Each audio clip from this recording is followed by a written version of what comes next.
দূর দূরান্ত থেকে মানুষগুলো আসে আমাকে দেখার জন্য, আমার কথা শুনবার জন্যে।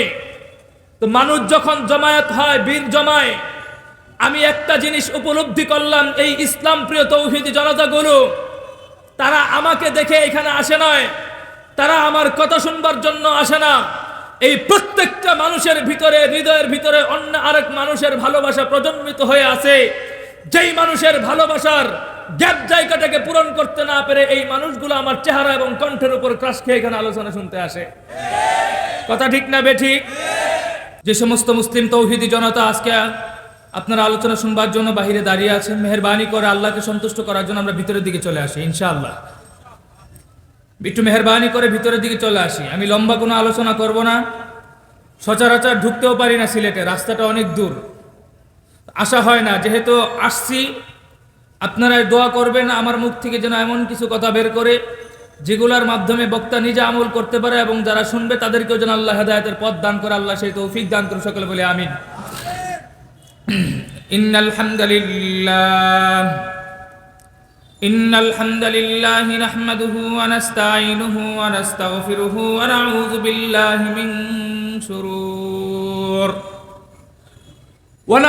বিল্লাহি মিন শুরুরি আনফুসিনা ওয়া মিন সাইয়্যাতি আ'মালিনা।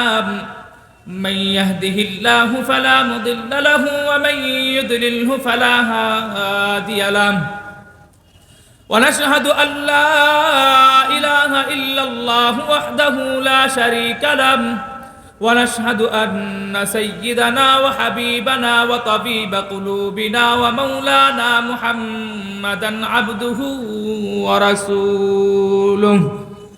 اللهم صل صلاة كاملة وسلم سلاما تاما على سيدنا محمد الذي تنحل به العقد وتنفرج به القرب وتقضى به الحوائج وتنال به الرغائب وحسن خواتم ويستسقى الغمام بوجه الكريم وعلى آله وصحبه في كل لمحة ونفس بعدد كل معلوم لك. أما بعد فأعوذ بالله من الشيطان الرجيم. بسم الله الرحمن الرحيم. الحمد لله رب العالمين. وقال الله سبحانه وتعالى في آية أخرى وما أرسلناك إلا رحمة للعالمين.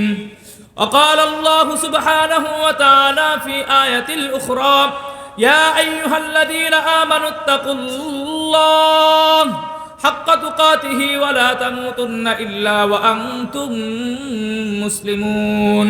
وقال النبي صلى الله عليه وسلم من عاد لي وليا فقد آذنته بالحرب. بارك الله تعالى في فرقانه الحميد وتبارك الله تعالى في محدث الحديث الشريف.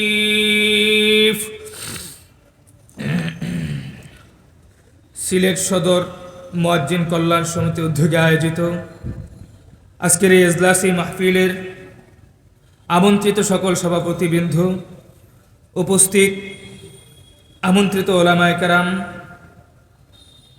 আল্লাহ পাক রব্বুল আলামিন যাদেরকে উপস্থিত হওয়ার তৌফিক দিয়েছেন এবং যারা উপস্থিত হবেন প্রত্যেকের হায়াত এবং কণ্ঠের মধ্যে বরকত দান করুক, সকলে বলি আমিন। আল্লাহ পাক রব্বুল আলামিনের ঐতিহ্যবাহী আল কোরআন থেকে 3টে আয়াত তেলাওয়াত করেছে, উপস্থাপনা করেছে, আবৃত্তি করেছি। আজকে এখানে নতুন কোনো আলোচনা হবে না। গত 15 তারিখ যে আলোচনাটা আপনাদের সিলেটে হয়েছিল, ফেসবুকে অনেক লেখালেখি হয়েছে, যে আলোচনা তারা পুরাটুকু শুনতে পারে না, সেজন্য সেই আলোচনা ফিনিশিং আজকে এখানে হবে। অনেকের আবদার ছিল, আরজি ছিল, সেই জন্য এই বয়ানই আবার এখানে শুরু করা। তো যাই হোক, আল্লাহ পাক রব্বুল আলামিন সুদূর টাঙ্গাইল থেকে এত রাস্তা অতিক্রম করে আপনাদের মধ্যে এসে কথা বলবার মতো আল্লাহ সুবর্ণ সুযোগ দিয়েছেন। এতে আপনারা খুশি না বেজার? তো খুশি যেহেতু থাকি, তো আমাদের নিচে যেই মানুষগুলো আছে এদের সাউন্ডগুলো একটু বেশি হতে হবে। কি হতে হবে? বেশি হতে হবে। কারণ মুখস্থ বলে দেই, এখানে যারা আছে 2 ভাগ না হলেও 1/3 হবে যারা এখানে সাউন্ড না করলেও গতকালকে খেলার সময় সাউন্ড করছে। কথা ঠিক না বেঠিক? তাহলে তুমি গতকালকে খেলার সময় সাউন্ড করলা আর আজকে তুমি সাউন্ড করতে পারলা না, এটা তোমার ব্যর্থতা। কাজেই সাউন্ড দিতে হবে। কি দিতে হবে? সাউন্ড কেন দিব এটা আমরা পরবর্তীতে আলোচনা করব। মুহতারাম হাজরিন, এখানে যারা আছি একটু আওয়াজ দিয়ে যদি কথা বলি, আমাদের এই আওয়াজটা দূরে গেলে মানুষ এটাকে অনেক বড় একটা মজলিস মনে করে তারা ভিতর দিকে অগ্রসর হবে। কথা ঠিক না বেঠিক? তো কাজেই যাদের কণ্ঠে যতটুকু আওয়াজ আছে ছেড়ে দিয়ে কথা বলবেন, কারণ আমরা প্রতিদিন তিন বেলা করে কথা বলি। কয় বেলা? বাদ মাগরিব, বাদ এশা, আখিরি বয়ান। 3 বেলা করে কথা বলে যদি আমাদের গলা এত স্পষ্ট থাকতে পারে, আপনারা 2-1 দিন পর পর খেলা দেখেন আর কয়েকদিন পর পর মাহফিলে আসেন, তাহলে গলা বন্ধ থাকবে কেন? কথা ঠিক না বেঠিক? তো মুহতারাম হাজরিন, আল্লাহ পাক রব্বুল আলামিনের অশেষ শুকরিয়া জ্ঞাপন করতেছি। বর্তমান এই সময়ের মধ্যে যেই সমস্ত মঞ্চগুলোতে বসে আমি কথা বলতেছি, তো এই মঞ্চগুলোতে আমাকে নিমন্ত্রণ করবার পরে দূর দূরান্ত থেকে মানুষগুলো আসে আমাকে দেখার জন্য, আমার কথা শুনবার জন্যে। তো মানুষ যখন জমায়েত হয়, ভিড় জমায়, আমি একটা জিনিস উপলব্ধি করলাম, এই ইসলাম প্রিয় তৌহিদি জনতাগুলো তারা আমাকে দেখে এখানে আসে নয়, তারা আমার কথা শুনবার জন্য আসে না। এই প্রত্যেকটা মানুষের ভিতরে, হৃদয়ের ভিতরে অন্য আরেক মানুষের ভালোবাসা প্রজন্মিত হয়ে আছে। যেই মানুষের ভালোবাসার গ্যাপ জায়গাটাকে পূরণ করতে না পেরে এই মানুষগুলো আমার চেহারা এবং কণ্ঠের উপর ক্রাশ খেয়ে এখানে আলোচনা শুনতে আসে। কথা ঠিক না বেঠিক? যে কোনো কারণেই হোক, সময়ের বিপাকে পড়ে নব্য ফেরাউন এবং আবু জাহালদের হাতে পড়ে মাকায়েদে শিকার হয়েছে। আমরা দিল থেকে দোয়া করব ওই নব্য ফেরাউন এবং আবু জাহালদের কবল থেকে ওই মানুষটাকে আবার আমাদের মাঝে ফিরিয়ে দে, সকলে বলে আমিন। মুহতারাম হাজরিন, আল্লাহ পাক রব্বুল আলামিনের ঐতিহ্যবাহী আল কোরআন থেকে যে আয়াতটা তেলাওয়াত করেছি, সেই আয়াতের তর্জমান উঠানোর আগে আমি আপনাদের সামনে একটা কথা বলতে চাই। আল্লাহ পাক রব্বুল আলামিন এই দুনিয়া সৃষ্টি করবার পরে প্রত্যেক যুগে যুগে নবী রাসূলদেরকে দুনিয়াতে প্রেরণ করেছেন কি করেন নাই? যেখানে রাসূল প্রয়োজন হয়েছে সেখানে আল্লাহ নবী প্রেরণ করেছেন, রাসূল প্রেরণ করেছেন। দুনিয়ার শুরু থেকে নিয়ে আমাদের নবী পর্যন্ত অসংখ্য অগণিত নবী, আম্বিয়া এবং পয়গম্বর পৃথিবীর মধ্যে এসেছেন। কতজন নবী এবং পয়গম্বর পৃথিবীর মধ্যে এসেছে সেটার সংখ্যা উল্লেখ করে ফিতনা সৃষ্টি করবার লোক আমরা নয়, কিন্তু স্পষ্ট কথা হচ্ছে অসংখ্য অগণিত নবীরা পৃথিবীতে আসছেন কি আসেন নাই? কেন আসছেন? তাদের মিশন কি ছিল, দায়িত্ব কি ছিল জানেন? প্রত্যেকটা নবী এবং পয়গম্বরদের মিশন ছিল কালিমাতু লা ইলাহা, আর আসতে বলেন কালিমাতু লা ইলাহা। প্রত্যেকটা নবী এবং পয়গম্বরদের মিশন ছিল যে ওই জমানার মধ্যে মানুষরা যখন আল্লাহর রাস্তাকে ভুলে গিয়ে, দ্বীনের রাস্তাকে ভুলে গিয়ে, এলাহিয়াতের রাস্তাকে ভুলে গিয়ে মানুষ যখন দুনিয়ার পিছনে দৌড়ায়, ওই মানুষগুলোকে কানে ধরে ধরে আল্লাহর রাস্তা দেখিয়ে দেওয়ার জন্য নবী এবং পয়গম্বররা দুনিয়াতে আসতেন। কথা ঠিক না বেঠিক? উদাহরণ দিলে বুঝতে পারবেন। বর্তমান এই জাতি যেমন নামাজ রোজাকে ভুলে গিয়ে খ্রিস্টান এবং বেদিনদের ধর্মের খেলার পিছনে ধরতেছে, এই সমস্ত মানুষদেরকে কানে ধরে ধরে আল্লাহর রাস্তা দেখিয়ে দেওয়ার জন্য নবী এবং পয়গম্বররা দুনিয়াতে আসতেন। কথা ঠিক না বেঠিক? তো আল্লাহ যেটাকে অপছন্দ করে, যে তার সাথে কোনো শিরিক নাই, তো ওই শিরকি ইবাদতের মধ্যে যারা লিপ্ত হয়ে খেলাধুলা করে, যাদের ধর্মই হচ্ছে আমার আল্লাহর কুফরি ধর্ম, আল্লাহর ধর্মের বিপরীত এক ধর্ম যেটা আল্লাহর ধর্মের সাথে সাংঘর্ষিক হয়, তাদের পদাঙ্ক যারা অনুসরণ করবে তাদের কান ধরে ধরে ইসলামের পথে, কালেমার পথে আনার জন্য আল্লাহ পাক রব্বুল আলামিন নবীদেরকে দায়িত্ব দিতেন। কথা ঠিক না বেঠিক? তো দায়িত্ব দেওয়ার ক্ষেত্রে প্রত্যেকের বাণী তো ছিল একটাই, কালিমাতু লা ইলাহা। এটার মানে কি? আল্লাহ ছাড়া আর কোনো উপাস্য দুনিয়াতে নাই। কথা ঠিক না বেঠিক? তো প্রত্যেকটা পয়গম্বর এবং নবীদের মেসেজ তো একটাই ছিল, কালিমাতু লা ইলাহা ইল্লাল্লাহ। কিন্তু সবচাইতে মজার বিষয় কি জানেন? এই কালেমার দাওয়াত যারা পতাকা যখন উত্তোলন করতে যাবে, যেই নবী এই কালেমার দাওয়াতকে উচ্চ শিখরে নিয়ে যেতে চায়, সে তার দাওয়াতের মিশনে সাকসেসফুল করতে চায়, প্রত্যেকটা নবীর বেলায় দেখা গেছে কোনো না কোনো আবু জাহাল অথবা ফেরাউন থাকতোই। কথা ঠিক না বেঠিক? তো এই কালেমার দাওয়াত যারা দিতে গেছে তাদের ক্ষেত্রে সবার ক্ষেত্রেই দেখা গেছে কোনো না কোনো আবু জাহল অথবা ফেরাউন তাদের জমানা থাকতোই। কথা ঠিক না বেঠিক? তো এবার আসেন, তো আল্লাহ পাক রব্বুল আলামিন যুগে যুগে নবী এবং পয়গম্বরদেরকে প্রেরণ করবার পরে আল্লাহ তো কোন নবীকে গোত্রের জন্য পাঠিয়েছেন, কোন নবীকে আবার রাষ্ট্রের জন্য পাঠিয়েছেন, কোন নবীকে কোন একটা গ্রামের জন্য পাঠিয়েছেন। তো প্রত্যেকটা নবীদের উদ্দেশ্য ছিল কি? কালিমাতু লা ইলাহা ইল্লাল্লাহ। তো একটা নবী একটা রাষ্ট্রের জন্য আসছেন, আবার এক একটা গ্রামের জন্য আসছেন, কোনটা গোত্রের জন্য এসেছেন। ওনাদের ইতিহাস তো ছিল এই, নবীরা যখন দাওয়াতের কাজ করত তাদের উম্মতরা দাওয়াতের কাজ করার কোনো ইনফরমেশন পেতেন না। কথা ঠিক না বেঠিক? শুধুমাত্র ওয়ান পিস নবীরাই দাওয়াতের কাজ করতেন। তো এই দাওয়াতের কাজ করতে গিয়ে নবীরা যখন দুনিয়া থেকে চলে যেত, ওই নবীর নবুয়ত ওই সময় থেকে বাতিল হয়ে যেত। নতুন নবী আসবার পরে নতুন নবুয়ত তৈরি হতো। কথা ঠিক না বেঠিক? নতুন শরীয়ত তৈরি হতো। অর্থাৎ আদম আলাইহিস সালাতু ওয়াস সালাম চলে গেছে, এরপর যেই নবী এসেছে, যেই পয়গম্বর এসেছে, তার কিতাব সেখান থেকে শুরু হয়েছে। পূর্ববর্তী নবী যেটা ছিল তার কিতাবও বন্ধ, তার নবুয়তও বন্ধ। এভাবেই চলতে থাকে ঈসা আলাইহিস সালাতু ওয়াস সালাম পর্যন্ত। নবীরা চলে যায়, তাদের নবুয়ত বন্ধ হয়ে যায়। তো আল্লাহ পাক রব্বুল আলামিন আমাদের নবী, তোমাদের নবী দুনিয়াতে যখন আসেন, এই নবী তো শুধুমাত্র একটা গোত্রের জন্য আসে নাই। কথা ঠিক না বেঠিক? এই নবী কি শুধুমাত্র মদিনার জন্য এসেছে? শুধুমাত্র আরবের জন্য এসেছে? এটা কি শুধু ৫৫,০০০ বর্গ মাইল বাংলার জমিনের জন্য এসেছে? তোমার নবী আমার নবী কোনো গোত্রের জন্য আসে নাই। তোমার নবী আমার নবী কতদূর পর্যন্ত দাওয়াতের কাজ করবে আল্লাহ পাক রব্বুল আলামিন তার নবুয়তের সীমান্ত বর্ণনা করেছেন কোরআনের আয়াতের মাধ্যমে স্পষ্ট করে। সুবহানাল্লাহ। আল্লাহ পাক রব্বুল আলামিন বলতেছেন, আলহামদুলিল্লাহি রাব্বিল আলামিন, আলহামদুলিল্লাহি রাব্বিল আলামিন। আমার আল্লাহ পাক রব্বুল আলামিনের কোরআনের এই আয়াতের তরজমার মধ্যে বোঝা যায়, আমরা তো এই কথা স্পষ্ট সাক্ষ্য দেই, আমরা তো সেই রবের প্রশংসা করি যেই রব গোটা আলম পরিচালনা করে। কি পরিচালনা করে? গোটা আলম। গোটা আলম বলতে আমরা কি বুঝি? আমাদের দু চোখে যা দেখা যায় তাই কি শুধু আলম? নাকি সাত আসমানের উপরে যা আছে সবকিছুই আলম? সপ্ত জমিনের নিচে যা কিছু আছে সবকিছুই কি ভাই? অর্থাৎ আল্লাহর যত সৃষ্টিকুল আছে সমস্ত সৃষ্টিকুল পরিচালনা করেন কে? সমস্ত সৃষ্টিকুলের ক্ষমতাশীল মালিক কে? আল্লাহ পাক রব্বুল আলামিন বলতেছেন, আলহামদুলিল্লাহি রাব্বিল আলামিন।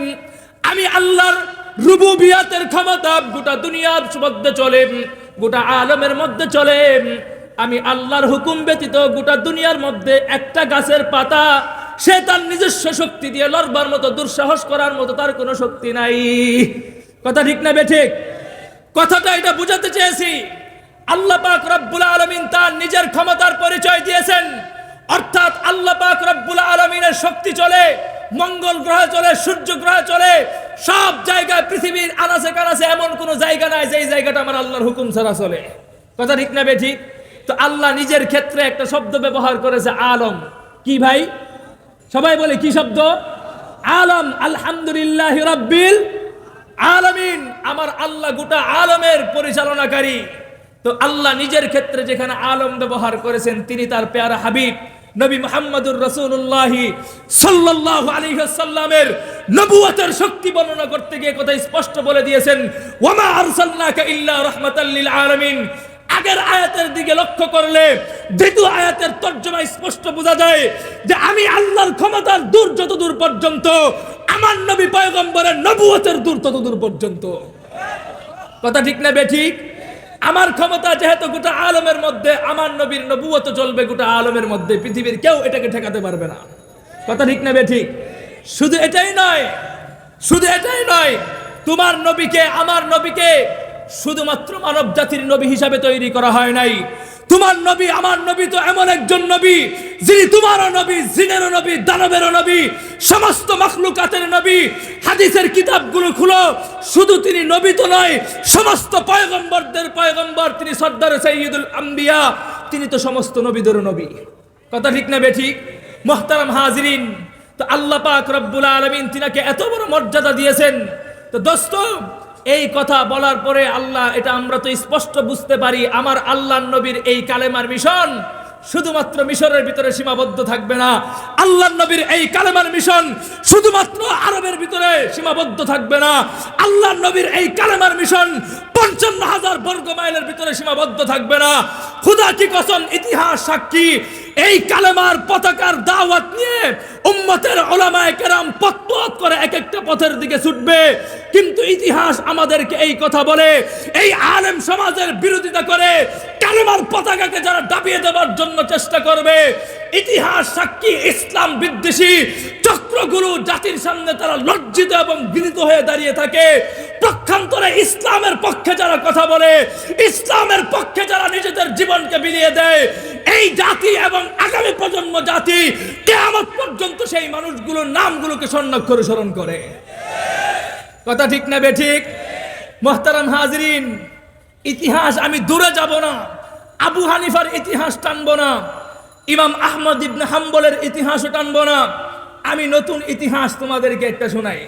কি ইতিহাস? নতুনও না পুরাতনই, কিন্তু কাছাকাছি একটা ইতিহাস। কি ইতিহাস? আমরা যখন ছোট ছিলাম হেফজখানা পড়ি, হেফজখানায় যখন পড়ি তখন তো আমরা বুঝতাম না, খালি দেখতাম দেশের মধ্যে ফতোয়া বিরোধী আন্দোলন হয়। কি হয়? ফতোয়া বিরোধী আন্দোলন হয়। ফতোয়ার বিরুদ্ধে যারা কথা বলছে, তো ফতোয়ার বিরুদ্ধে কথা মানে ওই কি আল্লাহর বিধানের বিরুদ্ধে কথা বলা। কথা ঠিক না বেঠিক? তো ওই সময় দেখেছিলাম দুইটা মানুষ আল্লাহর এই দিনকে হেফাজত করবার জন্য তারা নিজেদের জীবনকে উৎসর্গ করে দিয়েছিল। একজনের নাম হচ্ছে শাইখুল হাদিস রহমতুল্লাহি আলাইহি, আরেকজনের নাম হচ্ছে মুফতি ফজলুল হক আমিনী রহমতুল্লাহি আলাইহি।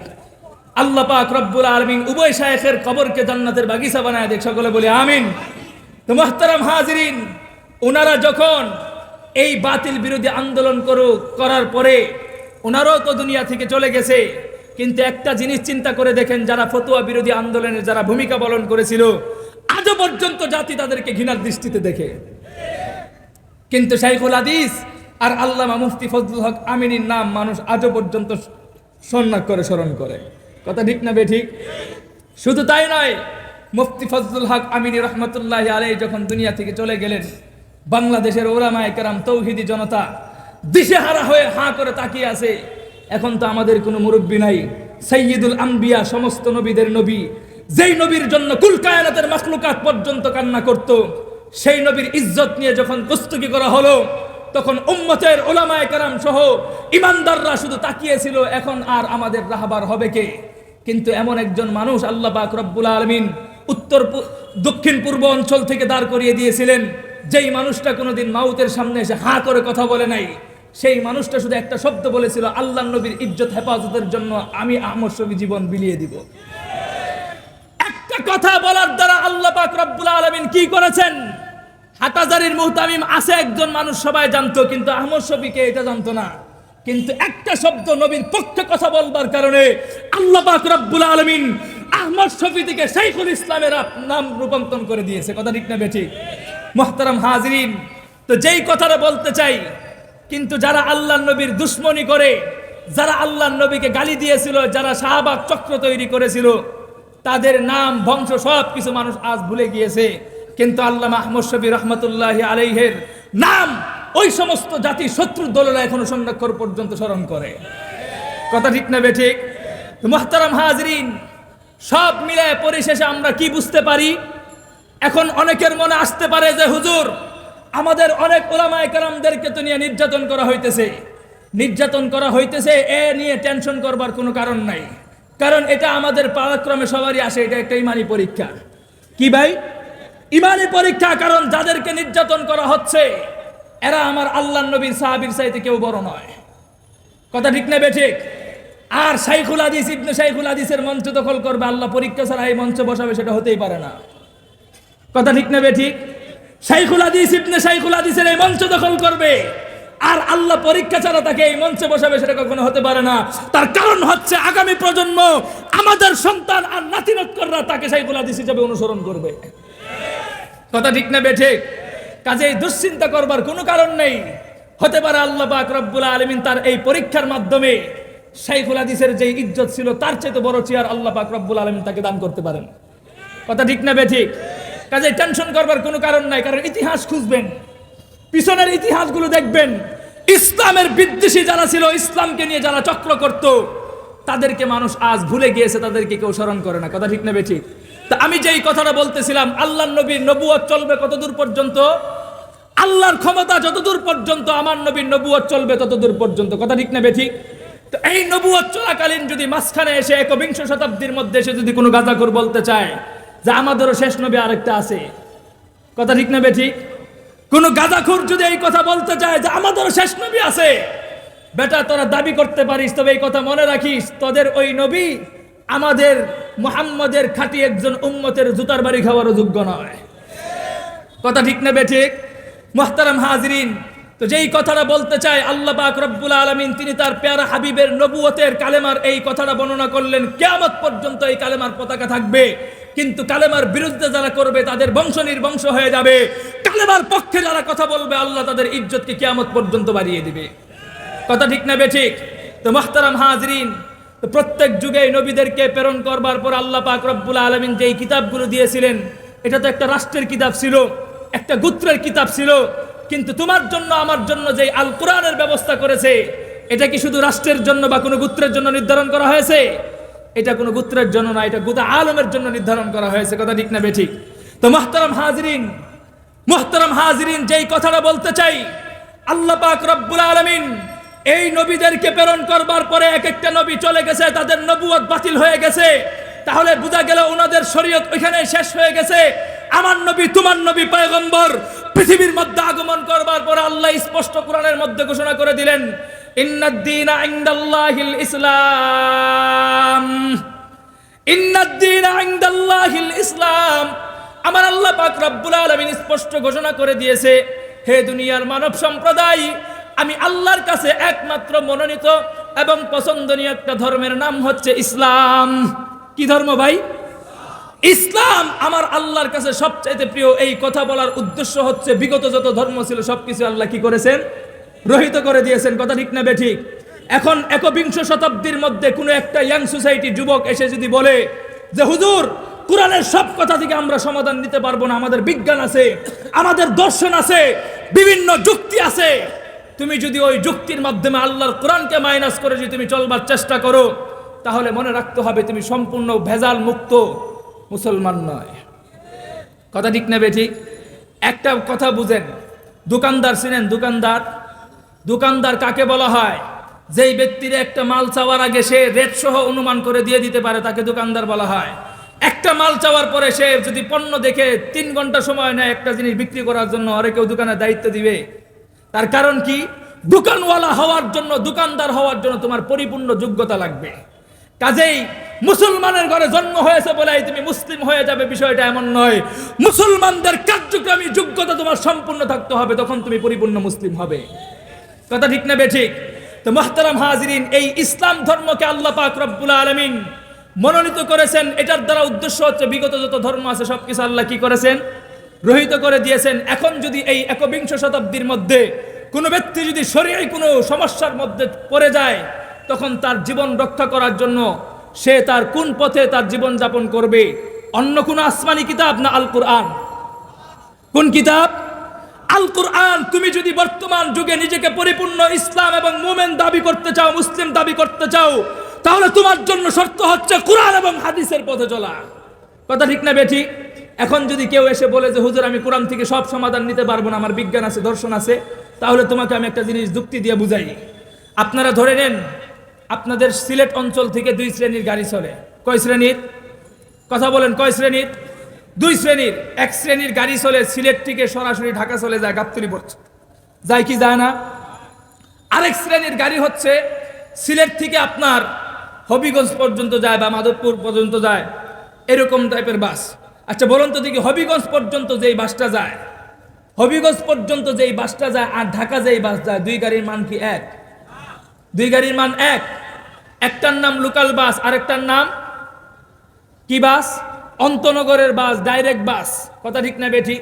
আপনারা বলুন তো দেখি, 2 গাড়ির খরচও কি এক না কম না বেশি? 2 গাড়ির ভাড়াও কি এক না কম না বেশি? বেশি।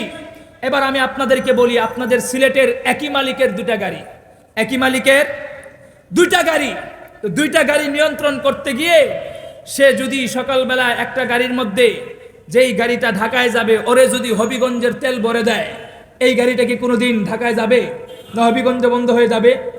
তার কারণটা কি? এক নম্বর কারণ হচ্ছে ওর নির্দিষ্ট তেল না দেওয়ার কারণে ও নির্দিষ্ট জায়গায় পৌঁছতে পারবে না। কথা ঠিক না বেঠিক? তো বর্তমান এই সময়ের মধ্যে কিতাব চলতেছে, আসমানি কিতাব। এখন যদি কেউ তাওরাত এনে সমাধান চাইতে চায়, তাহলে তোমার এই সমাধান আর হবিগঞ্জের গাড়ির মধ্যে তেল দেওয়া যেমন কথা ছিল, আর এই সমাধানের বিষয়ে একই হয়ে গেল। কথা ঠিক না বেঠিক? আবার যদি কেউ এই কাজ করে, হবিগঞ্জে যে গাড়িটা যাবে ওটাই যদি ঢাকার গাড়ির তেল দেওয়া হয়, তাহলে ওই মালিকের ব্যবসার মধ্যে উন্নতি হবে না। তার কারণ হচ্ছে সিলেটের বাসের লোকাল গাড়ির ড্রাইভার আর কন্ট্রাক্টর মিলে রাস্তার আউটারে তারা কন্ট্রাক্টর আর ড্রাইভার মিলে তেল বিক্রি করবে। কথা ঠিক না বেঠিক? তাহলে বোঝা গেল যেই গাড়ি যেখানে যাবে তাকে সেই নির্দিষ্ট তেল দিতে হবে।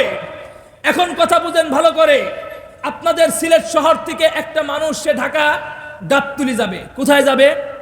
গাবতলী। তো গাবতলী মনে করেন এই বাসের ভাড়া আছে 1000 টাকা। কত? 1000 টাকা। আর হবিগঞ্জ পর্যন্ত যেই গাড়িটা যাবে সেটার ভাড়া হচ্ছে 500 থেকে 600 টাকা। কথা ঠিক না বেঠিক? অথবা 300 টাকা। এখন সকালবেলায় একটা যাত্রী সে লোকাল বাসে উঠছে। কি বাসে? লোকাল বাসে উঠবার পরে 1000 টাকা নোট বাইর করে দিচ্ছে। তো নোট বাইর করে দেওয়ার পরে কন্ট্রাক্টর তো ভাড়ায় কাটে 200 টাকা 300 টাকা। এখন সকাল সকাল কি ওদের কাছে বড় টাকার নোট বাংতি থাকে? থাকে না। না থাকবার কারণে বড় টাকার যখন নোটটা ধরায় দিছে, তো ধরায় দেওয়ার পরে কন্ট্রাক্টর জিজ্ঞাসা করে, কিরে ভাই তুমি যাবা কই? তখন বলতেছে, আমার ভাড়া 1000 রাখেন, আমি ঢাকা গাবতলী যাব। কোথায় যাব? গাবতলী যাব। এই কথা শুনবার পরে বাসের কন্ট্রাক্টর ওর দিকে বড় বড় চোখ তুলে তাকায় বলতেছে, কিরে ভাই সকালবেলা কি খায় গাড়িতে উঠছো? সকালবেলায় কি খায় গাড়িতে উঠছো? কি খায় গাড়িতে উঠছো মানে কি জিজ্ঞেস করছে? আপনাদের 5 ভাই হোটেলে বিরিয়ানি খাওয়ার কথা জিজ্ঞেস করছে? আরে জিজ্ঞেস করতে চাচ্ছে, বেটা তুই সকালবেলা গাঁজা খায় গাড়িতে উঠছো কিনা? তুমি যদি ঢাকা গাবতলী যাইতে চাও, তুমি হবিগঞ্জের বাসে কেন? তোমাকে ঢাকা গাবতলী যাইতে হলে তোমাকে অন্তনগরের বাসে উঠতে হবে, ডাইরেক্ট বাসে উঠতে হবে, তাহলে তুমি ঢাকা গাবতলী যাইতে পারবে। কথা ঠিক না বেঠিক? এখন বুঝেন, বর্তমান এই যুগের মধ্যে কোন ব্যক্তি নিজেকে ইমানদার দাবি করবে, মুসলিম দাবি করবে, আর আল্লাহর কোরআনকে পরিপূর্ণভাবে স্বীকৃতি দিবে না, আর সে নিজেকে ইমানদার দাবি করবে, তাহলে বোঝা যাবে সকালবেলা ফার্স্ট টিপের যাত্রী গাঁজাখোর যতটা ছিল তার চাইতে বড় গাঁজাখোর তুমি। কথা ঠিক না বেঠিক? কারণ ওই ব্যক্তি যেমন নিজের সুনির্দিষ্ট ঠিকানার টিকিট না কেটে ভুল ঠিকানায় সে গাঁজাখোরে রূপান্তরিত হয়েছিল, ঠিক তেমনি ভাবে এই জমানার মধ্যে আল্লাহর কুরআনকে পাওয়ার করে ভিন্ন কোনো মানুষের পদাঙ্ক অনুসরণ করে অন্য কোনো কিতাবের হাওলা দিলে, ভিন্ন কোনো ধর্মের হাওলা দিলে, তাহলে তুমি নিজেকে মুসলিম দাবি করা আর সকালবেলা গাঁজাখোর হওয়া এক কথা। কথা ঠিক না বেঠিক? তো মুহতারাম হাজিরিন, এখন আমাদের স্পষ্ট কথা হচ্ছে, এই যুগের মধ্যে যদি আমরা চলতে চাই, তাহলে আমরা কোন কিতাব অনুযায়ী চলবো? আরো আসতে বলেন, কোন কিতাব? কুরআন। কুরআন অনুযায়ী যদি চলতে চায়, কোরআনের একটা আয়াত বলবো, এই আয়াত অনুযায়ী একটু আলোচনা করব, শুধু বিশ্লেষণটা বুঝবেন। যেই আয়াতটা আমি তেলাওয়াত করেছিলাম, সেখানে আল্লাহ পাক রব্বুল আলামিন আমাদেরকে ইমানদারদেরকে ডাক দিয়ে বলতেছে, ইয়া আইয়ুহাল্লাযীনা আমানুত্তাকুল্লাহ হাক্কা তুকাতিহি ওয়া লা তামুতুন্না ইল্লা ওয়া আনতুম মুসলিমুন। হে দুনিয়ার ইমানদাররা, তোমরা আমি আল্লাহকে ভয় করো, ভয় করার মতো খবরদার খবরদার বেঈমান হয়ে কবরে যাও না। কি হয়ে কবরে যাও না? বেঈমান হয়ে কবরে যাও না। এখন সর্বপ্রথম আগে আমরা বুঝবো ঈমান কাকে বলা হয়, হোয়াট ইজ মিনিং অফ ঈমান। ঈমান খায় না মাথায় দেও, এটা তো আমাদেরকে বোঝা দরকার। কথা ঠিক না বেঠিক? ঈমান খায় না মাথায় দেও, এটা বোঝা দরকার আছে না ভাই? ঈমান বলা হয় আল্লাহর দেওয়া যত বিধান আছে, রাসূলের দেওয়া যত তরিকা আছে, সমস্ত বিধান এবং তরিকার সামনে মাথা নত করবার নাম কি ভাই? আরো আসতে বলেন, আল্লাহর দেওয়া যত বিধান আছে, রাসূলের দেওয়া যত তরিকা আছে, সমস্ত বিধান এবং তরিকার সামনে মাথা নত করবার নাম কি ভাই? ঈমান। এখন চাই সেই আইন আমার বুঝা আসুক অথবা না বুঝা আসুক, বুঝা আসলেও আমাকে মানতে হবে, না বুঝা আসলেও মানতে হবে। এটার নাম কি? আমল করাটা জরুরি না। আপনাদেরকে সহজে বুঝাই, নামাজের হুকুম দিয়েছেন কে? আরো আসতে বলেন, কে? রোজার হুকুম, যাকাতের হুকুম, হজের হুকুম, সব বিধান দিয়েছেন কে? কেউ যদি 15 বছর পর্যন্ত সে যদি এক ওয়াক্ত নামাজ না পড়ে, সে কি বেঈমান হবে? তার ঈমান দুর্বল হতে পারে, কিন্তু সে কোনোদিন বেঈমান হবে না। কিন্তু এক ব্যক্তি তাহাজ্জুদ সহকারে পড়ে কিন্তু মাঝে মধ্যে নামাজের বিরোধিতা করে, তাহলে সে কি? কথা ঠিক না বেঠিক? আল্লাহর অকষ্ট বিধানকে অস্বীকার করবার কারণে সে কি হয়ে যায়? কেউ যদি তার জীবনের বালেগ হওয়ার পর থেকে আজও পর্যন্ত একটা রোজাও রাখে নাই, সে কি বেঈমান? কিন্তু সে যদি প্রশ্ন করে যে আল্লাহ রোজা কেন দিছে, তাহলে কি হয়ে যাবে? বেঈমানদের কাতারে পড়ে যাবে, আল্লাহর অকাট্য বিধানকে অস্বীকার করবার কারণে। কথাটা কি বুঝছেন আপনারা? এবার আসেন, এই কথা যদি আপনারা বুঝে থাকেন, এটা তো আমরা বুঝলাম, আমল করি আর না করি সেটা আমার ব্যাপার, কিন্তু নিজেকে ইমানদার দাবি করতে চাইলে আল্লাহর কোরআনের আইনের বিরুদ্ধে কথা বলবার মতো অধিকার আমার। কথা ঠিক না বেঠিক? এটা বুঝছেন তো ভালো করে? এবার আসেন আমি আপনাদেরকে বুঝাই। আল্লাহ পাক রব্বুল আলামিন ইমানের আরেকটা সংজ্ঞা দেই। আপনাদের এলাকা তাবলিগ আসে না? তাবলিগ আসে কি আসে না? তাবলিগ ওলারা আসবার পরে আসরের পরে গাস্ত করে কি করে না? করবার পরে দেখবেন আসরের পরে তারা একটা দাওয়াত দেয়, ভাই নগদ চলেন, মসজিদে আলোচনা হইতেছে, না পারলে মাগরিবে। বলে কি বলে না? তো সিলেটের ইয়াং সোসাইটি যুবক যারা আছে তারা তো মুরব্বীদেরকে সরাসরি বলতে পারে না, কানে কানে যায় বলে যে চাচা আজকে আমার প্যান্ট ভালো নেই আর লঙ্গি ভালো নেই। কি ভালো নেই? প্যান্ট ভালো নেই, লঙ্গি ভালো নেই। ধর্মীয় পরিচয় পরে আসো, মানবতার পরিচয় আসো। বেটা রাস্তার মধ্যে একটা কুকুরে প্রস্রাব করে, সেও পানি নেয় না, তার শরীর নাপাক থাকে। একটা বিড়াল সেও রাস্তার পাশে প্রস্রাব করে, তার শরীর নাপাক থাকে। ধর্মীয় পরিচয় পরে, আগে মানবতার পরিচয় আসো। তুমি কতটা মানুষত্বহীন হলে তোমার 24 ঘন্টা শরীরটা নাপাক থাকে? কথা ঠিক না বেঠিক? তো এই কথা বলবার পরে অনেক মানুষ তো পাশ কাটিয়ে চলে যায় যে আজকে আমার প্যান্ট ভালো নেই আর লঙ্গি ভালো নেই। কথা ঠিক না বেঠিক? তো যাদের প্যান্ট ভালো ছিল না, লঙ্গি ভালো ছিল না, তারা আমার আজকের আলোচনা বুঝবার কথা না। তাবলিগের মুরব্বিয়ানে কেরাম বাদে মাগরিব চমৎকার ভাষায় একটা আলোচনা ইমানের সঙ্গে আমাদেরকে শিক্ষা দেয়। কি শিক্ষা দেয় জানেন? তারা কি বলে? নাহনু নারা আও মা লা নারা কুল্লু মাখলুকিন লা ইয়াফআলু ইল্লা বিনাসরিল্লাহ। তাবলিগের মুরব্বিয়ানে কেরাম বলে আমরা দোচকে যা কিছু দেখি বা না দেখি সব কিছুই মাখলুক। কথা ঠিক না বেঠিক? মাখলুক কোনো কিছুই করতে পারে না আমার আল্লাহর হুকুম ব্যতীত, কিন্তু আমার আল্লাহ গোটা দুনিয়া পরিচালনা করে মাখলুকের হুকুম ব্যতীত। কথা ঠিক না বেঠিক? এটার নাম কি? ঈমান। তো এই ঈমান যাদের ভিতরে থাকবে, এই ঈমান তোমাকে নিয়ে যদি তুমি এই ঈমান যদি তুমি তৈরি করতে পারো, তাহলে তুমি কি হবে? পরিপূর্ণ একজন ঈমানদার হবে। কথা ঠিক না বেঠিক? তো আমি বলেছিলাম শরীয়তের বিধানকে কেউ যদি না মানে সে বেঈমান হয় না, কিন্তু বিরোধিতা করলে কি হয়? এবার আসেন, আল্লাহর দেওয়া কোরআনের কোনো একটা অক্ষর বা কোনো একটা শব্দকে অস্বীকার করার বা অবিশ্বাস করার তোমার আমার কোনো অধিকার আছে? আছে? কথাটা ভালো করে বলেন, আছে? অস্বীকার করলে, অবিশ্বাস করলে কি হবে?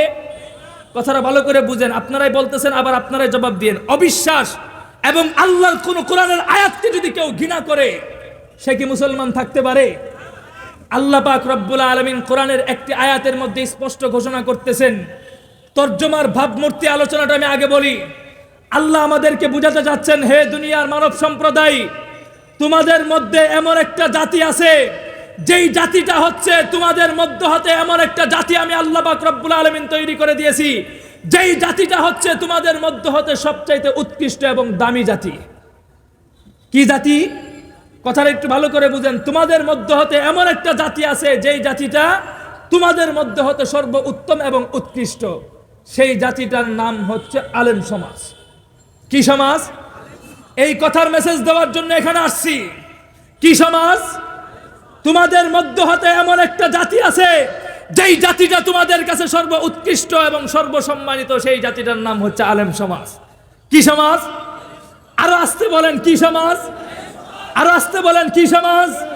এটা ভিতরে গাতেন, কোন সমাজ? আলেম সমাজ। কথাটা বলতেছেন কে?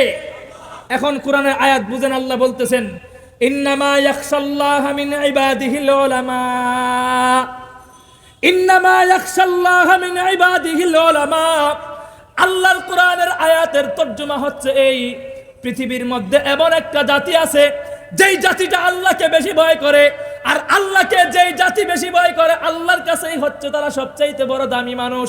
তার মানে বোঝা গেল পৃথিবীর মধ্যে সর্ব উৎকৃষ্ট এবং সর্বশ্রেষ্ঠ একটা জাতির নাম বর্তমান সমাজে হচ্ছে আলেম সমাজ। কি সমাজ? এখন এই কথাটা বলেছেন কে?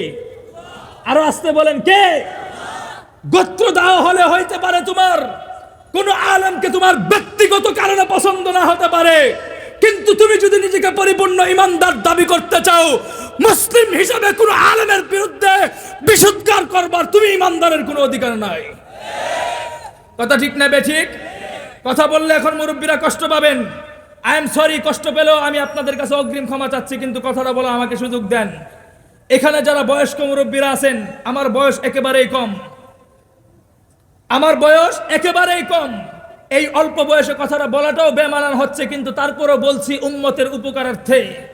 বয়স যাদের 55-60, এক পাও কবরে চলে গেছে, বয়স যাদের 55-60, এক পাও কবরের দিকে চলে গেছে, এই সমস্ত মুরব্বীরা এখনো পর্যন্ত মসজিদে, এদেরকে যদি 10টা মুরব্বী যদি আমি দাঁড় করাই, বুকে হাত দিয়ে বলবো, কসম খেয়ে বলবো, কাফারা দিতে হবে না।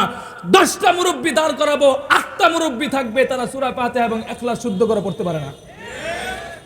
10 জনের মধ্যে 8টা মুরব্বী থাকবে যাদের সূরা ফাতিহা এবং ইখলাস শুদ্ধ নাই।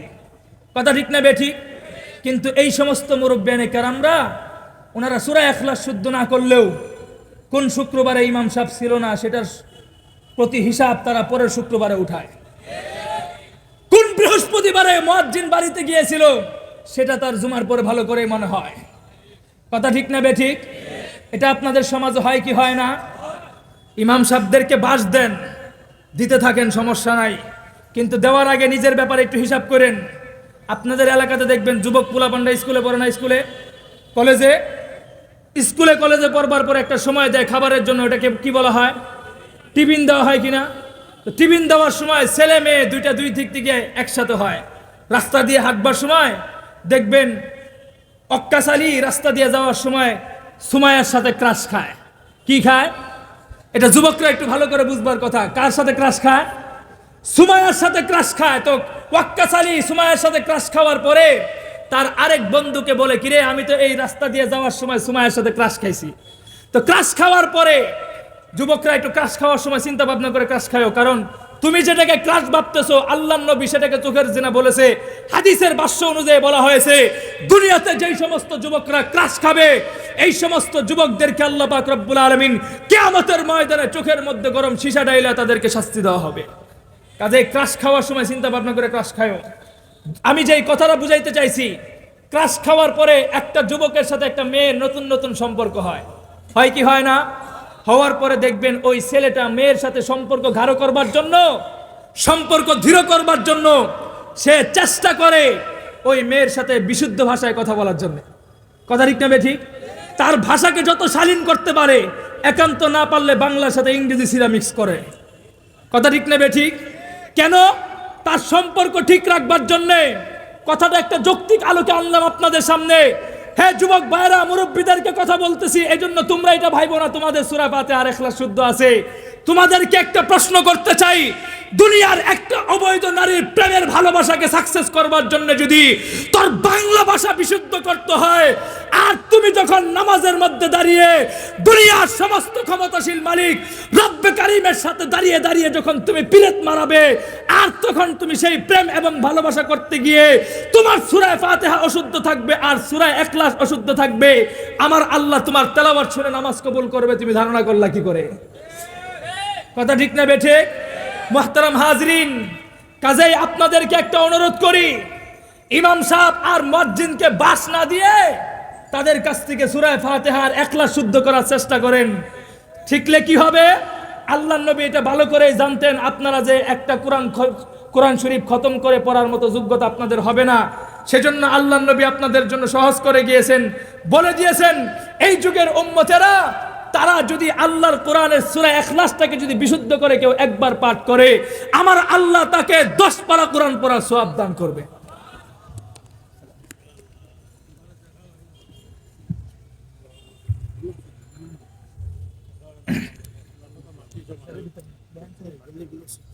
আচ্ছা আচ্ছা,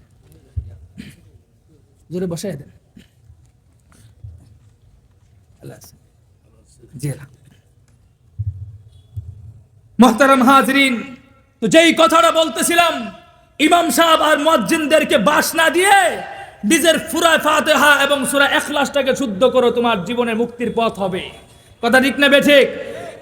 ইমাম সাহেব আর হুজুরদেরকে বাস দিলে কি হয়, এটা পরবর্তী আলোচনা আসতেছি। মুহতারাম হাজরিন, এরপর যদি তুমি সূরা ফাতিহা বিশুদ্ধ করে সূরা ইখলাস বিশুদ্ধ করে যদি 2 বার তেলাওয়াত করতে পারো, আমার আল্লাহ পাক তোমাকে 20 পারা কোরআন পড়ার সওয়াব দান করবে। সূরা ইখলাস যদি বিশুদ্ধ করে 3 বার পড়বার চেষ্টা করো, আমার আল্লাহ পাক রব্বুল আলামিন তোমাকে 30 পারা কোরআন পড়ার সওয়াব দান করবে। মুহতারাম হাজিরিন, এখন আসি প্লাস পয়েন্টে। যারা আমাদের বয়স অতিক্রম হয়ে আজকে আমরা এভাবে চলতেছি, কিন্তু আমাদের সমাজের মধ্যে আলেম সমাজ, যেটা আল্লাহ কোরআনের মধ্যে স্পষ্ট বলে দিয়েছেন, তোমাদের মধ্যে সর্ব উৎকৃষ্ট এবং সর্ব উত্তম একটা জাতির নাম কি? আর আসতে বলেন, কি সমাজ? আলেম সমাজ। এই কথার স্বীকৃতি দিয়েছেন আল্লাহ। কাজেই কোন আলেম 3 বিয়ে করছে আর 4 বিয়ে করছে সেটার তদন্ত কমিটি আল্লাহ তোমাকে তৈরি করে নাই। কথা ঠিক না বেঠে? মুহতারাম হাজিরিন, 2 নম্বর কথা হচ্ছে আলেমদেরকে আর বর্তমান মসজিদের মধ্যে আমাদের এই সমাজের মানুষ উলামায়ে কেরামদেরকে অনেক নিচু চোখে দেখে, আমরা ভালো করেই জানি। আমারও কষ্ট হচ্ছে, স্টেজে আওয়াজ আসতেছে না। মুহতারাম হাজিরিন, তো যেই কথাটা বলতে চাই,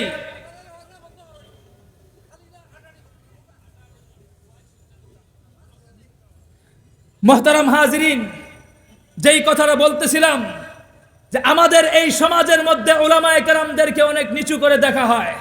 কথা ঠিক না বেঠিক? অনেকে আছে আমার এই মাহফিল শুনবার পরে রাস্তা থেকে বের হয়ে যায়, বলবে কাঠমোল্লার বয়ান শুনে আসছি।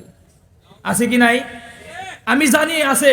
আমাকে না বললেও মসজিদের ইমাম সাহেবকে বলে, বেটা যাকে তুমি কাঠমোল্লা বলে গালি দিচ্ছ, গালি দাও, সমস্যা নাই, কিন্তু তোর বাবারে জিজ্ঞাসা করি তোর জন্ম হওয়ার পর তোর কানের মধ্যে আজান দিছে কি? তোর মা আর তোর বাবা সাক্ষী দিবে এই কাঠমোল্লা তোর আজান দিয়েছিল। সিলেট হাইওয়ে ঢাকা মহাসড়কে যদি কোনোদিন বাসের বাড়ি খেয়ে বা হুন্ডার বাড়ি খেয়ে অ্যাক্সিডেন্ট হয়ে দুনিয়া বৈরাগী হয়ে আখিরাতমুখী হও, তখনও ওই অনলাইন থেকে ওই সমস্ত কোনো বক্তাদেরকে খুঁজে পাবে না যাদের কথা শুনে তুমি ওই হুজুরকে কাঠমোল্লা ডেকেছিলে। শেষ পর্যন্ত বিপদের সময় ওই কবরস্থানে নেওয়ার জন্য কাঠমোল্লাকে তোমার দরকার হবে। কথা ঠিক না বেঠিক? কাজে ইমাম সাহেবরে বাস দেওয়ার সময় একটু কমায়া দিয়েন, চিন্তা ভাবনা করে দিয়েন। কিন্তু আপনাদের যেই আচরণ আমরা দেখতেছি, উলামায়ে কেরামদের প্রতি আপনাদের যে আচরণ আমরা দেখতেছি, তারা শুধু সহ্যের মুখে আছে আর ধৈর্যের মুখে আছে।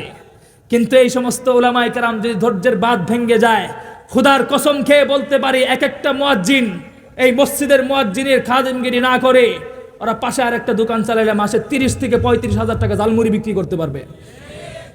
আরে বেটা, যেই মুয়াজ্জিন তোমার এলাকার শহরের সমস্ত মুসল্লি কন্ট্রোল করতে পারে, সেই মুয়াজ্জিন যে মুড়ি বিক্রি করে 35 হাজার টাকা ইনকাম করতে পারবে না, তুমি ধারণা করলা কি করে? তুমি ধারণা করলা কিভাবে? যেই ইমাম সাহেব তোমার এলাকার সমস্ত নেতাদেরকে কানে ধরে উঠায় আর বসায়, এতটুকু জ্ঞান যার আছে, ওই ইমাম সাহেব চাকরি ছেড়ে দিয়ে যে 40 হাজার টাকার জালমুড়ি বিক্রি করতে পারবে না, এটা তুমি ধারণা করলা কি করে? সবই পারে, কিন্তু দায়িত্ব কি? ওয়ারাসাতুল আম্বিয়া, কালেমার এলাহিয়াতের দায়িত্ব নিয়েছে, সেইখানেই তারা ছোট হয়ে গিয়েছে। এই দায়িত্ব নিতে গিয়ে তোমাদের উপর ধৈর্য ধারণ করে, তোমাদের সমস্ত অকাট্য কথাগুলো সহ্য করে তারা ইমামতির দায়িত্ব পালন করে। কথা ঠিক না বেঠিক? কিন্তু আজকে তোমরা হয়তো গায়ের জোরে কথা বলতেছো, বলতে থাকো, আপত্তি নাই। আল্লাহ তোমাদেরকে কি বলে জানো? তোমাদের মৃত্যুর আগ পর্যন্ত আল্লাহ পাক রব্বুল আলামিন অবকাশ দিয়েছে। হে দুনিয়ার মানব সম্প্রদায়, আরিফ বিন হাবিব সহ বাংলাদেশের গোটা সমস্ত আলেম জাতিকে, ইমাম সাহেবকে হয়তো তোমরা কটু কথার মাধ্যমে আঘাত করতে পারো, সেই আরিফ বিন হাবিব অথবা মসজিদের ইমাম সাহেব তোমাদেরকে গায়ের জোরে কোনো প্রতিবাদ না করতে পারে, কিন্তু তাদের ভিতর থেকে যখন আহ শব্দটা তৈরি হয়, সেই আহ শব্দ আমার আল্লাহর কাছে যাইতে দেরি হয়। কিন্তু আমার আল্লাহ ঘোষণা করেন, মান আদালি ওয়ালিয়ান ফাকাদ আযানতুহু বিল হারব।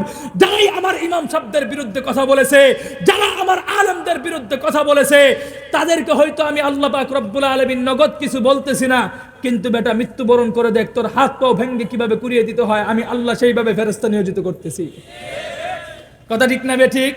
মুহতারাম হাজিরিন, তো যেই কথাটা বলতে চাই, আমরা যদি এই যুগের মধ্যে চলতে চাই, আমাদের জন্য কোরআন মানা আবশ্যক কিনা? এখন কোরআনের মধ্যে আমাদেরকে সার্টিফিকেট দিয়েছেন, এই জাতির মধ্যে সর্ব উৎকৃষ্ট একটা জাতির নাম কি? আবার বলেন। এই মেসেজ দেওয়ার জন্য আসছি। নাম কি? আলেম সমাজ। আগে বলেছিলাম এই কালেমা লা ইলাহা ইল্লাল্লাহ, এটার দায়িত্ব যারাই পালন করত, তাদের মাঝখানে দেখা যাইতো কোনো না কোনো আবু জাহাল অথবা ফেরাউন তৈরি হতো। কিন্তু এই যুগে নবী চলে গেছে, নবুয়ত বাতিল হয় নাই। এই নবুয়তের দায়িত্ব উম্মতের উলামায়ে কেরাম ধারক বাহক হিসেবে ধারণ করতেছে। উম্মতের সমস্ত উলামায়ে কেরাম মুরব্বীরা যখন চলে গেল, দেশের মধ্যে আরেক নতুন ফেতনা সৃষ্টি হয়েছিল। কোন উলামায়ে কেরাম যখন প্রতিবাদ করলো না, আমার আল্লাহ পাক রব্বুল আলামিন যুবক ইয়াং সোসাইটি আলেমদের থেকে একজন আলেমকে দাঁড় করায় দিলেন, যিনি আল্লাহর পক্ষ নিয়ে কালেমা কালেমার একত্ববাদের পক্ষ নিয়ে শিরকিয়াত এবং ভাস্করদের বিরুদ্ধে কথা বলতে গেলেন, সেখানে এই কথা বলতে নতুন নব্য ফেরাউন এবং আবু জাহল আবার জাগরণ হয়ে উঠেছে। কথা ঠিক না বেঠিক?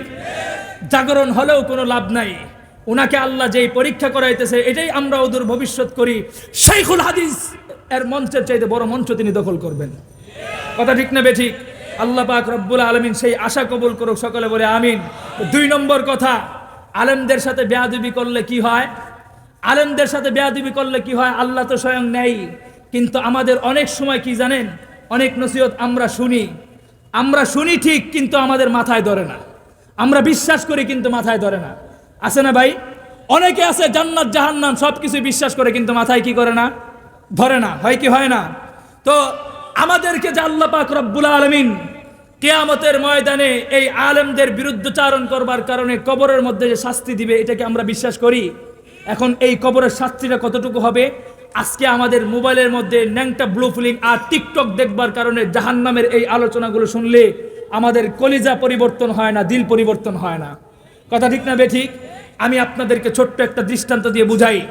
পাকিস্তানের একজন দায়ী ডক্টর আব্দুল্লাহ নূর, কি ভাই?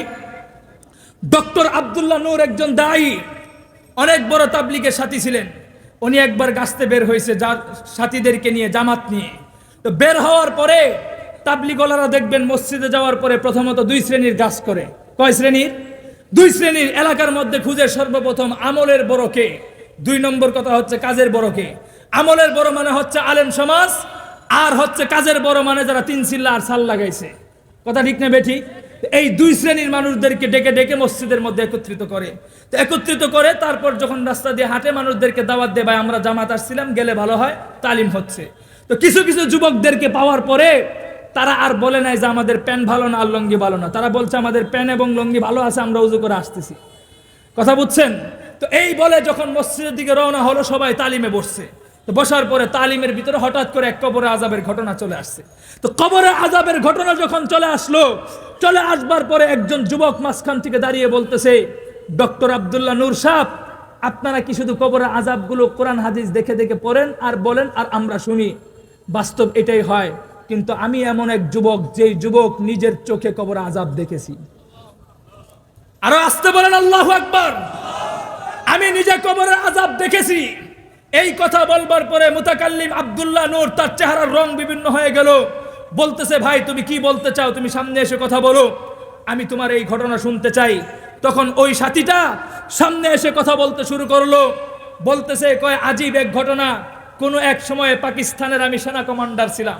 কি ছিলাম? সেনা কমান্ডারের দায়িত্ব পালন করছিলাম। তো আমরা যারা সেনাবাহিনী তারা তো আর কাপুরুষ থাকে না, তাদের বুকের মধ্যে পাঠা থাকে, বুকের মধ্যে পাঠা, তাদের সাহস থাকে। আমাকে রাতের বেলায় ডিউটি দেওয়া হলো অস্ত্র গুদাম পাহারা দেওয়ার। তা আমরা জানি শীতের সিজনের মধ্যে সেনাবাহিনীরা ট্রেনিং করে না। তো অস্ত্র গুদামের পাহারার দায়িত্ব পড়লো। রাত গভীর, চারিদিকে অন্ধকার, নিস্তব্ধ হয়ে আছে। তো এমতো অবস্থায় যখন সে তার এই দায়িত্ব পালন করতেছিল, হঠাৎ করে দেখলো অনেক দূর থেকে একটা আওয়াজ হচ্ছে, কর্মর কর্মর করে আওয়াজ হচ্ছে। পরবর্তী মেহমান আমরা উপস্থিত করে আমার বয়ান ফিনিশিং এর দিকে, কর্মর কর্মর করে আওয়াজ করতেছে। তো এই কর্মর কর্মর আওয়াজ শোনার পর সে একটু হতভম্ব হলো। ব্যাপারটা কি? এই আওয়াজ কোত্থেকে আসে? আমাদেরকে কোনো বাহিরের শত্রু আক্রমণ করতেছে কিনা, এই কথা মনে করে সে খেয়াল করলো। দূরে কোনো শত্রু দেখলো না। এরপর ভালো করে কান পেতে দেখলো তার বাম পাশ থেকে অনেক দূর থেকে একটা আওয়াজ আসতেছে। সে সাহস নিয়ে আস্তে আস্তে হাঁটতে শুরু করলো। অনেক দূর যাওয়ার পরে সেখানে গিয়ে দেখলো মাকবারা। কি লেখা? মাকবারা, তার মানে হচ্ছে এটা একটা গুরুস্থান। সেখানে গিয়ে দেখলো ছোট্ট একটা গুরুস্থানের মধ্যে ভাঙ্গা কবরস্থান, একটু ভাঙা আছে, ভালো করে দেখা যায় না। সে তার সাহস নিয়ে ওই কবর থেকে মাটি সরাতে শুরু করলো, কিছু ইট সরাতে শুরু করলো। ইট সরানোর পরে যেই দৃশ্যটা ওই যুবক দেখলো, ছোট্ট একটা ইঁদুর বিশাল বড় এক কঙ্কালসা মানুষের হাড্ডির মধ্যে একবার কামড় দিচ্ছে, আরেকবার উঠাচ্ছে, একবার কামড় দিচ্ছে, আরেকবার উঠাচ্ছে। বেচারা এই দৃশ্যগুলো দেখতেছে, আর এটার এই ছোট্ট ইঁদুরের কামড়ের আওয়াজ 10-20 হাত দূর পর্যন্ত কর্মর কর্মর করে আওয়াজ হচ্ছে।